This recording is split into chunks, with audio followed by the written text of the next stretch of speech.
Iran మరియు Israel మధ్య ఉద్రిక్తతలు ఇప్పుడు తిరిగి కోలుకోలేని స్థాయికి చేరుకున్నాయి. పాకిస్తాన్లో 2 వారాల శాంతి చర్చలు పూర్తిగా విఫలమయ్యాయి మరియు సరిహద్దు వెంబడి కార్యకలాపాలు మరోసారి తీవ్రమయ్యాయి. అమెరికా తన విమాన వాహక నౌకలను పర్షియన్ గల్ఫ్ వైపు మళ్లించింది. 3వ ప్రపంచ యుద్ధం ఇప్పుడు అనివార్యమని యావత్ ప్రపంచం భావించింది. ఈ చెవులు చిల్లులు పడే కోలాహలం మధ్య హోర్ముజ్ జలాల్లోని ఈ అలజడి నడుమ ప్రపంచ శక్తి సమతుల్యతను దాని మూలాల వరకు కదిలించిన ఒక సంఘటన జరిగింది. ఈ గందరగోళం మధ్య భారతదేశానికి సంబంధించి ఒక వార్త వెలువడింది. ఆ వార్త జో ట్రంప్ను అయోమయంతో తలగోక్కునేలా చేసింది మరియు షీ జిన్పింగ్కు చల్లని చెమటలు పట్టించింది. యావత్ ప్రపంచం ఒకరినొకరు నాశనం చేసుకోవాలని కంకణం కట్టుకున్నప్పుడు ఒక దేశం మరో దేశానికి చెందిన నౌకలకు ఎలాంటి పన్నులు లేదా ఆంక్షలు లేకుండా సురక్షిత ప్రయాణానికి ఎలా అనుమతి ఇవ్వగలదని మీరు ఎప్పుడైనా ఆలోచించారా? అదీగాక ఆ ప్రాంతంలో తూటాలు దూసుకుపోతున్నా కూడానా? ఈరోజు నాటికి మధ్యప్రాచ్యంలో పరిస్థితి ఎంత అస్థిరంగా ఉందంటే ఒక్క నిప్పురవ్వ మొత్తం ప్రపంచ ఆర్థిక వ్యవస్థను బూడిద చేయగలదు. ఇరాన్ ఒక స్పష్టమైన హెచ్చరిక జారీ చేసింది. తమ ఓడరేవులకు ముప్పు వాటిల్లితే చమురు సరఫరా మార్గాలను శాశ్వతంగా తెంచేస్తామని, ప్రపంచ ఇంధన ప్రవాహానికి ప్రాణధారలైన ఆ మార్గాలనే తెగ్గొడతామని. అమెరికా బెదిరింపులు నిష్ఫలమవుతున్నాయి మరియు ఇజ్రాయెల్ క్షిపణి రక్షణ వ్యవస్థలు నిరంతరం అప్రమత్తంగా ఉన్నాయి, 24 గంటలు పనిచేస్తున్నాయి.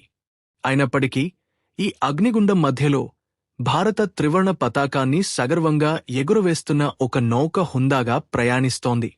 ప్రశ్న ఏమిటంటే, ప్రపంచంలోని ప్రతి దేశం ఆరాటపడుతున్న ఈ ప్రత్యేక విఐపి పాస్, ఇరాన్ భారతదేశానికి ప్రసాదించిన ఈ ప్రత్యేక హక్కు అసలు ఏమిటి? ఇది భారతదేశం యొక్క పెరుగుతున్న ప్రపంచ స్థాయికి అతిపెద్ద దౌత్య విజయమా, లేక తెర వెనుక నిజంగా ఒక పెద్ద కుట్ర జరుగుతోందా? రాబోయే కొన్ని నిమిషాల్లో మనం 2026 నాటి భారతదేశం ప్రపంచంలోనే అత్యంత ప్రమాదకరమైన సముద్ర మార్గాన్ని తన సొంత నిబంధనల ప్రకారం ఎలా ఆధిపత్యం చెలాయిస్తుందో అనే రహస్యాన్ని వెల్లడిస్తాము. హోర్ముజ్ జలసంధి ప్రపంచంలోనే అత్యంత కీలకమైన అడ్డంకిగా విస్తృతంగా పరిగణించబడుతుంది. ప్రపంచంలోని చమురులో సుమారు 20 నుండి 25% ఈ మార్గం గుండానే వెళుతుంది. ఒకవేళ ఈ మార్గాన్ని అడ్డుకుంటే అమెరికా నుండి ఐరోపా వరకు రహదారులపై వాహనాల రాకపోకలు పూర్తిగా స్తంభించిపోతున్నాయి. ఏప్రిల్ 2026 నాటి ఈ అత్యంత క్లిష్టమైన తరుణంలో ఇరాన్ తన నౌకాదళాన్ని మరియు విప్లవ దళాలను రెవల్యూషనరీ గార్డ్స్ అత్యంత అప్రమత్తతతో ఉంచింది. ఓ సంగీతం! ఇరాన్ ఈ కీలకమైన జలమార్గాన్ని మూసివేయబోతోందన్న వదంతులతో వాతావరణం నిండిపోయింది. కాని సరిగ్గా ఆ సమయంలోనే టెహ్రాన్ నుండి ఒక సందేశం వచ్చింది. అది అందరినీ ఆశ్చర్యచకితులను చేసింది. భారత జెండాను ఎగురవేసే నౌకలకు సురక్షితమైన ప్రయాణాన్ని కల్పించడమే కాకుండా ఎటువంటి రవాణా సుంకాలు చెల్లించాల్సిన అవసరం లేకుండా మినహాయింపు ఇస్తున్నట్లు ఇరాన్ అధికారికంగా ప్రకటించింది. దీని ప్రత్యక్ష పర్యవసానం ఏమిటంటే, ప్రపంచంలోని ఇతర ప్రాంతాల నుండి వచ్చే నౌకలు తమ భద్రత కోసం వేల మైళ్ల అదనపు దూరం ప్రయాణించాల్సి వస్తుండగా, భారతదేశ చమురు ట్యాంకర్లు మాత్రం ఇరాన్ నిశిత పర్యవేక్షణలో నేరుగా ప్రయాణిస్తున్నాయి. అంతేకాక ఇరాన్ వాటికి గౌరవ వందనం చేస్తోంది. ఇది ఏమాత్రం చిన్న విషయం కాదు. దీని ప్రాముఖ్యతను నిజంగా అర్థం చేసుకోవాలంటే మీరు కాస్త వెనక్కి గతం వైపు చూడాల్సి ఉంటుంది. ఇరాన్ మరియు అమెరికా మధ్య వైరం చాలా కాలంగా కొనసాగుతోంది. కాని 2026 నాటికి అది తన పరాకాష్ఠకు చేరుకుంది. అమెరికా ఇరాన్పై విధించిన ఆర్థిక ఆంక్షలు ఎంత తీవ్రంగా ఉన్నాయంటే ఆ దేశం పూర్తిగా కుప్పకూలిపోవాల్సిన పరిస్థితి ఏర్పడింది. అయినప్పటికీ ఇక్కడ కథనం ఒక ఊహించని మలుపు తిరిగింది. చాబహార్ నౌకాశ్రయం ద్వారా భారతదేశం చేసిన పెట్టుబడులు, అలాగే ఇరాన్తో ఏర్పరచుకున్న రవాణా మరియు సరఫరా సంబంధాలు ఇప్పుడు సత్ఫలితాలను ఇస్తున్నాయి. ఈ సంక్షోభ సమయాల్లో భారతదేశమే తనకు అత్యంత నమ్మకమైన మిత్రదేశంగా నిలుస్తోందని ఇరాన్ గుర్తించింది. తత్ఫలితంగా ఇరాన్ అమెరికాకు ఒక గట్టి హెచ్చరిక జారీ చేసినప్పుడు అదేమిటంటే, ఒకవేళ స్ట్రెయిట్ ఆఫ్ హార్ముజ్ జలసంధిపై దాడి జరిగితే ఒమన్ సముద్రంలోని ఏ నౌకాశ్రయమూ సురక్షితంగా ఉండదని, అదే సమయంలో తన మిత్రదేశమైన భారతదేశానికి చెందిన నౌకల భద్రత బాధ్యత పూర్తిగా తనదేనని కూడా స్పష్టం చేసింది.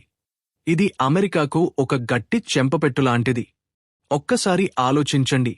తనను తాను ప్రపంచ రక్షకుడిగా, పోలీస్మన్ ఆఫ్ ద వరల్డ్ భావించుకునే అగ్రరాజ్యం అమెరికా ఆ ప్రాంతం నుండి తన సొంత నౌకలను సురక్షితంగా వెనక్కి రప్పించుకునే ధైర్యాన్ని కూడా కూడగట్టుకోలేకపోతోంది. అమెరికా నౌకాదళం ఇలా ఆందోళన చెందుతోంది.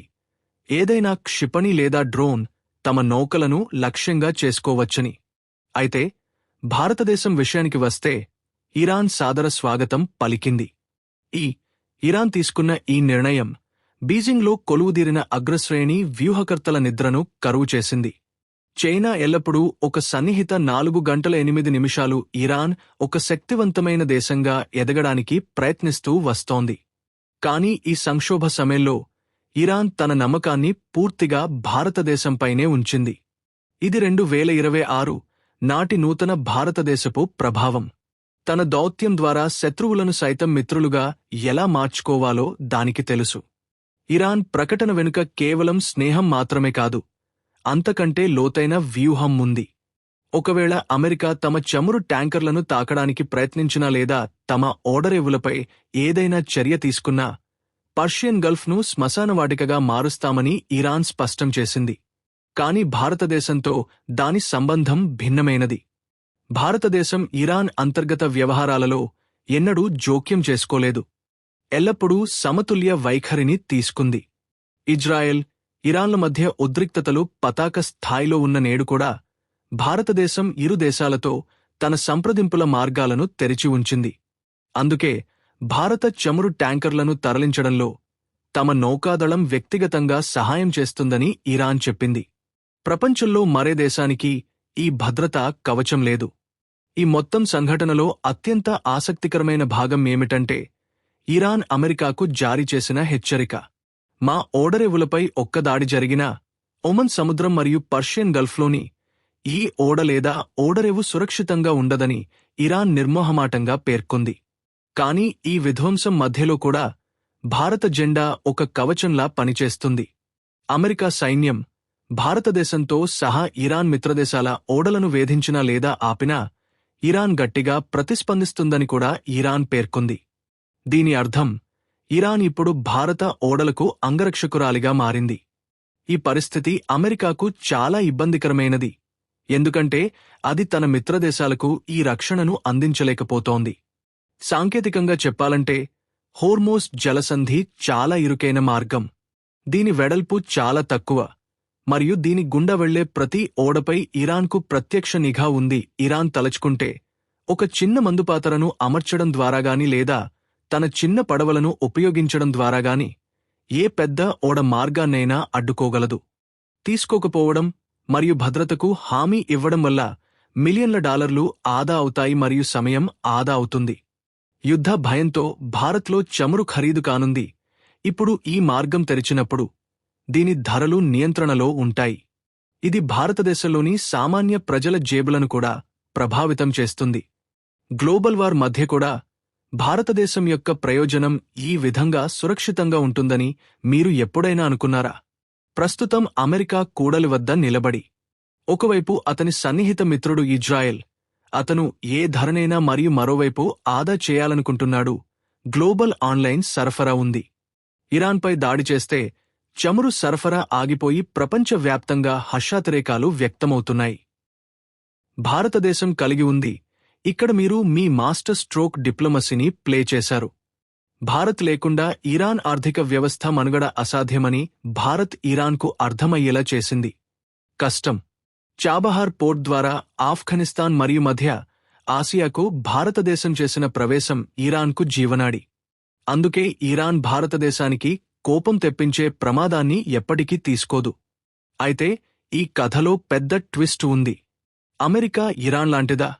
హెచ్చరికను సీరియస్గా తీసుకుంటుందా లేదా భారతదేశం యొక్క పెరుగుతున్న ప్రభావాన్ని ఆపడానికి కొత్త ఆట ఆడుతుందా? పెర్షియన్ గల్ఫ్లో పెరుగుతోంది భారత నౌకల ఒత్తిడి అమెరికా అహాన్ని దెబ్బతీస్తోంది. వాషింగ్టన్ కారిడార్లో భారతదేశం గురించి చర్చ జోరుగా ఉంది. ఈ ప్రత్యేక హోదా అమెరికాకు సవాలుగా మారింది.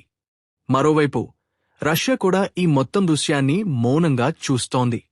రష్యాకు తెలుసు భారతదేశం మరియు ఇరాన్ల కూటమి మరింత బలపడితే నార్త్ సౌత్ ట్రాన్స్పోర్ట్ కారిడార్ అంటే ఐఎస్టీక్ రష్యా తేడాతో రజతం గెలుచుకుంటుంది. భారత్కు ఇరాన్ అందించిన శుభవార్త దాని ప్రభావం కేవలం సముద్రానికే పరిమితం కాదు. దీని ప్రభావం ఢిల్లీపై పడింది, పవర్ కారిడార్లలో కూడా కనిపిస్తుంది. భారత విదేశాంగ మంత్రిత్వ శాఖ ఇరాన్కు చాలా గంభీరంగా కృతజ్ఞతలు తెలిపింది. కానీ అదే సమయంలో భారతదేశం ఈ ప్రాంతంలో శాంతిని కోరుకుంటుందని కూడా స్పష్టం చేయబడింది. ఈ సమతుల్యతను సృష్టించడం చాలా కష్టమైన పని. ఒకవైపు అమెరికాతో నేరుగా తలపడుతున్న ఇరాన్ వంటి ఒక దేశం, మరోవైపు భారతదేశానికి వ్యూహాత్మక భాగస్వామి అయిన అమెరికా. ఈ రెండింటి మధ్య ఇరు పక్షాలకు భారతదేశం అవసరమయ్యే రీతిలో భారత్ తన స్థానాన్ని పటిష్టం చేసుకుంది. ఇది ఒక థ్రిల్లర్ సినిమా పతాక సన్నివేశాన్ని తలపిస్తోంది. అక్కడ కథానాయకుడు చేతిలో తుపాకీ పట్టుకోకుండానే ప్రతినాయకుడిని చాకచక్యంగా ఎదుర్కొంటాడు.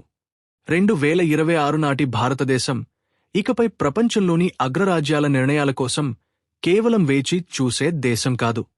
నేడు భారతదేశం తన సొంత నిర్ణయాలను తానే తీసుకుంటోంది.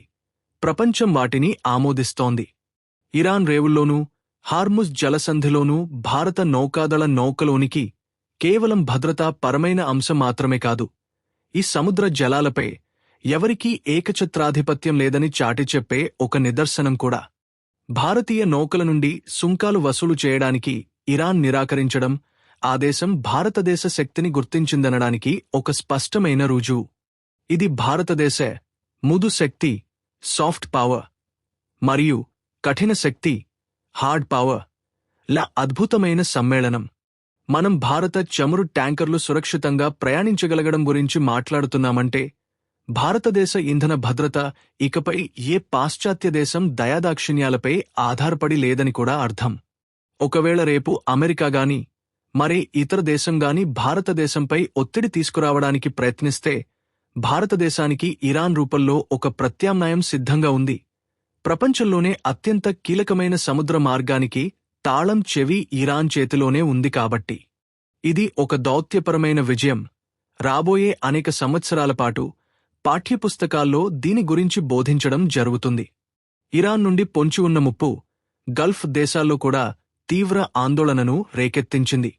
అమెరికాతో ఎంతో సన్నిహితంగా మెలిగిన సౌదీ అరేబియా, యుఏ వంటి దేశాలు ఇప్పుడు ఆశతో భారతదేశం వైపు చూస్తున్నాయి.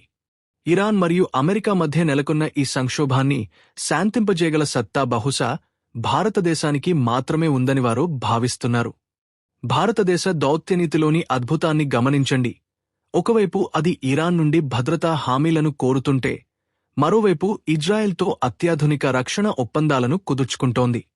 ఇది కేవలం రెండు వేర్వేరు దేశాల అండతో నెట్టుకురావడం గురించి కాదు, సముద్రంలో తనకంటూ ఒక స్వతంత్ర మార్గాన్ని స్వయంగా నిర్మించుకోవడం గురించి. ఇది పర్షియాకు సంబంధించిన విషయం కాదని ఇరాన్ స్పష్టంగా పేర్కొంది. గల్ఫ్ ప్రాంతంలోని ఏ రేవు యొక్క ప్రయోజనాలకైనా భంగం కలిగితే ఆ రేవు ఏదీ సురక్షితంగా మెగలదు.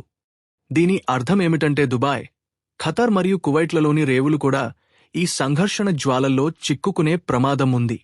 అయినప్పటికీ ఈ తీవ్రమైన హెచ్చరికల నడుమ కూడా భారతదేశానికి ఒక సురక్షిత మార్గం, సేఫ్ కొరిడోర్ అందుబాటులో ఉండటం నిజంగా ఒక అద్భుతమే. ఈ నౌకలపై పనిచేస్తున్న భారతీయ సిబ్బందికి మరియు వారి కుటుంబాలకు ఇది ఎంతో ఊరటనిచ్చే వార్తగా పరిణమించింది. ఇతర దేశాలకు చెందిన నావికులు భయంతో బిక్కుబిక్కుమంటూ గడుపుతుంటే, భారతీయ నావికులు మాత్రం తమ విధులను ఎంతో గర్వంతో నిర్వర్తించగలుగుతున్నారు.